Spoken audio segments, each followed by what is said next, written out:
Hi everyone, this is Deb Tim, a Canadian girl.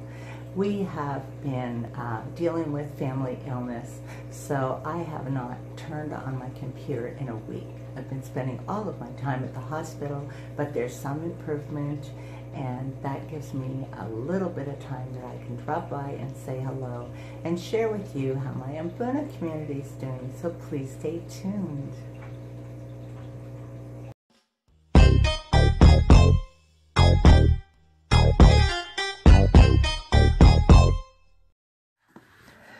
This is my 150-gallon African Mbuna community.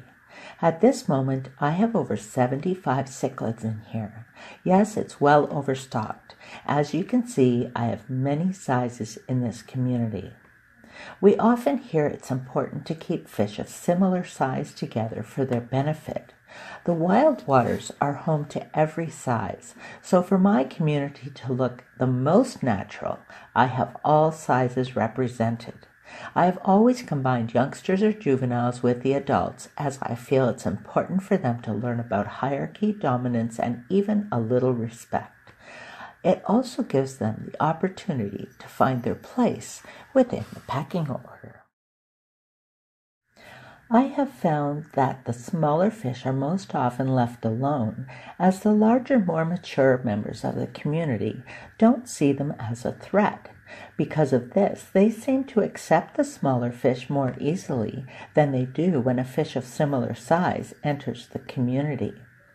That gives the juveniles time to scrap with each other, learning about aggression, dominance, and where they fit in this big new world they have entered. I can honestly say I have never seen a larger fish fighting a smaller one. They may chase them off like an annoying bug, but I don't believe they are threatened and don't want to waste the time on a little pest. On the other hand, the juveniles seem to be constantly chasing each other, sometimes lip-locking and showing displays of aggression. Again, I only see this within a group of their peers. I'm sure many of you sit and watch your aquariums. I do that for hours at a time. I could easily trade in our chibi for another tank or two, but my hubby would not appreciate that. While I'm watching my aquarium, not only do I find it relaxing, but I learn so much about the fish I home. The Mbuna community, in my opinion, is one of the most intricate hierarchies within the cichlid species. Beginning with the tank boss, this is the ruler of the community, the overseer of all activity. Now, if he's a good tank boss, he will rule without tyrannical behavior. He will keep the community peaceful and never show aggression towards his community. At most, he may chase an intruder off without fighting. He will break up fights within the community. This actually helps to ensure his position, as he's preventing aggressive fish from moving up the ladder within the hierarchy. Of course, if the position of tank boss is being challenged, then yes, he will fight to protect his post.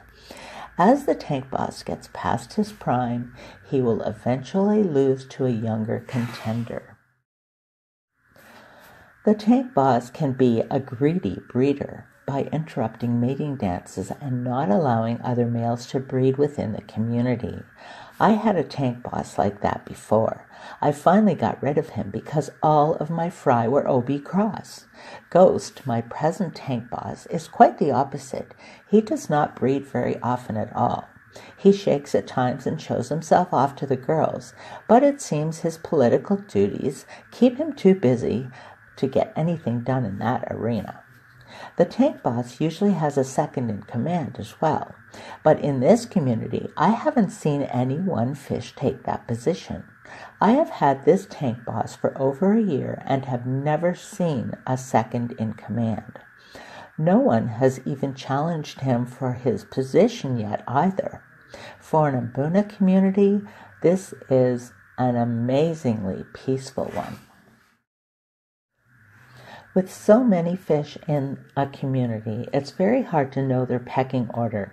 I do know that I have very few females. I would say Possibly 5% of the entire community are females, and most are still very small. There are big changes ahead for this community. I'm going to cull this group down to about 40. It will be hard selling off the ones I can't keep, but that will be my only option. This community will be returning to their 75-gallon aquarium in the next little while. More than likely, this won't happen until after the new year. The reason for this is I'll be needing the 150-gallon aquarium for my geophagus community. They are really getting big, and I know they'll do much better in the larger tank. I'm actually really excited about the prospect. I will be doing an update on their aquarium this week so you can see how they're doing. I think moving them into the 150-gallon aquarium will make my job in cleaning this tank a lot less and easier on me as well.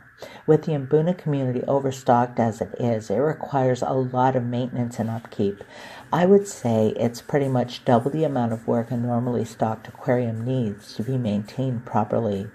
I'm finding this very difficult to keep up with. Dealing with family sickness and pulling me in a different direction, it has shown me that I can't keep this up.